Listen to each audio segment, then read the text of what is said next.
So finally, nakita ko na yung paraan paano natin mapapagana itong ating M-Babe Chocolate dito sa ating GP50.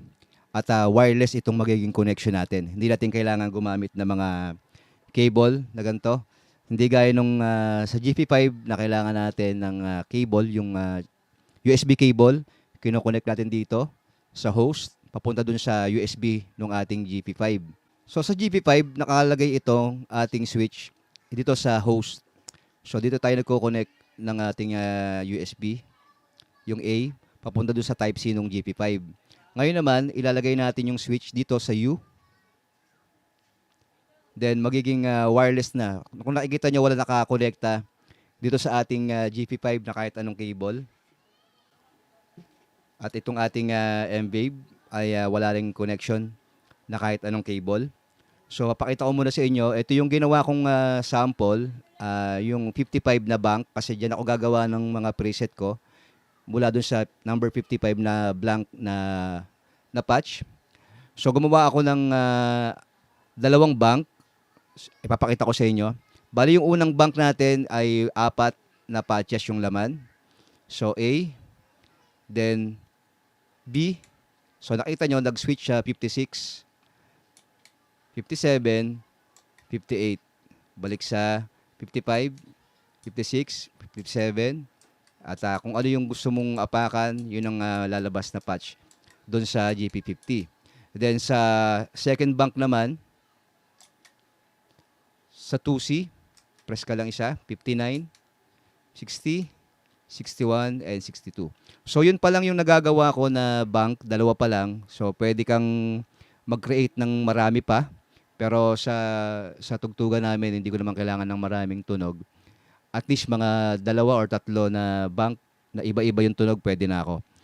Pero actually, sa tugtugan nga namin, isang tunog lang okay na ako. Bali, sa isang bank na may 4 na tunog, sobra-sobra na rin para sa akin.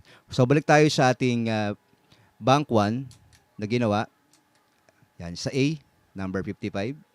I-rename ko na lang yan syempre kapag i-edit ko para alam ko yung ginawa kong patch. Pero dito hindi ka maliligaw dahil makikita mo kung nasaan kang bank at kung anong letter ng put switch yung nakaapa ka. So dito sa bank 101, nandito tayo nakalagay sa B. Pag inapakan natin to, makikita mo yung A. It means na ito yung inapaan ko. 01, C, and D. Sa bank 2, ganun din. Yan. 2, A, 2, B, 2, C, 2, D. So, mas okay sa akin to kung halimbawa meron akong patch na 3 or 4 na nakasave, tapos lilipat ako dun sa, halimbawa sa 55 ako, gusto kong pumunta ng 58. So, apak pa ako dito ng ilang beses para makapunta ng 58. Tapos gusto kong bumalik, halimbawa dun sa clean tone ko na nasa 55, apak pa ulit ako ng 3 beses. Ibig sabihin, kung meron ka nitong M-Babe na Choco at nakasetup ka ng ganito, mas madali na maglipat ng mga ng patch. So halimbawa nasa clean tone ka at gusto mo mag-solo na nandun sa nakasave sa D or sa number 58, apakan mo lang isang beses, pupunta ka na ng 58. At isang beses kung gusto mong bumalik ng clean tone, balikan mo lang yung A at babalikan na ulit doon sa clean tone. So ipapakita ko sa inyo yung setup na ginawa ko dito sa ating M-Babe Choco. Open mo lang yung Cube Suite mo na application, tapos open natin. Yan, syempre maghahanap pa yan. Yan.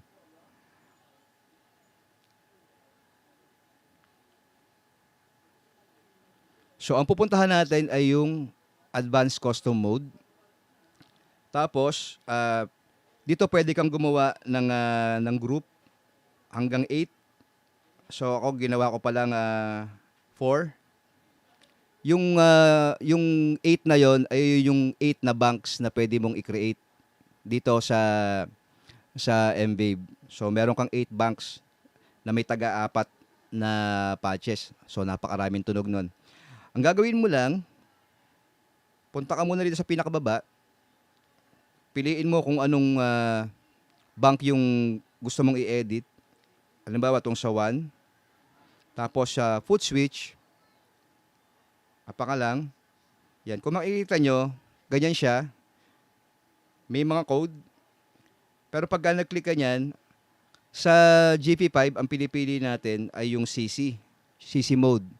Dito naman, ang pipiliin natin ay yung SizeX na mode. Ayan siya, yung type niya ay SizeX.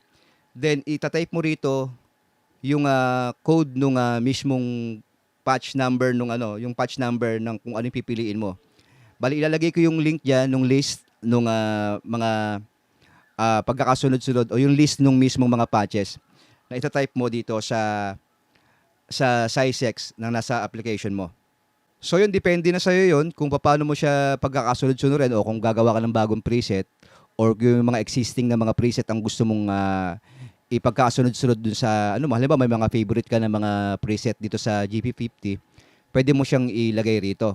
Or pwede ka mag-create, gaya ng ginagawa ko, nag-create ako ng bagong patch at yun yung pinagkakasunod-sunod ko. Then save mo lang yan, back, tapos punta ko ulit sa next na foot switch, yung foot switch B. Yan. Then yun ulit, i-type mo lang kung ano yung gusto mong ilagay dun sa B at and so on and so forth. Sunod-sunod lang yan. Yan. Then kung gusto mong pumunta dun sa second bank, doon ka ulit sa baba. Piliin mo lang yung bank number. Yan, nasa na bank 2 ka na. Then ganoon din ulit yung gagawin mo. Yan, nakita nyo, bank 2. So yun ulit. Pili ka ulit ng foot switch na gusto mong lagyan. Then hanggang matapos, hanggang makompleto mo yung 4. Then kung gusto mong buuin yung yung 8 na o yung 8 na bank, nasa iyo na yon. Ako 4 lang pero hindi ko pa natapos tong 4. Kung makikita nyo, kung pipiliin ko yung number 3, yan. Wala pang laman yung number 3 ko. Yan, blanco pa siya kasi hindi ko pa nagagawa. Dalawang bank pa lang yung nagagawa ko. So yun lang, copy nyo lang yon. Then after nyan, exit ka sa ating application. Then off mo yung Bluetooth nung device mo, nung phone mo. At dito sa GP50, open mo lang yung Bluetooth niya, yun, para mag-communicate yung dalawa. So kung pupunta ako ng bank 1 sa A, ayun na, B. Yan. Tapos yung bank 2, ang paglipat ng bank ay bank up tung F, bank up, siyempre, yung sa E, bank down. So kung pupunta ako ng second patch o second bank, lalabas yung 59 to 62. So yun yung pag-setup natin itong ating GP50 gamit itong ating M-Wave Chocolate Plus. At sana nakatulong ito sa inyo. Kung nagustuhan mo yung video natin, huwag kalimutang i-like, mag-subscribe at syempre i-share natin sa iba.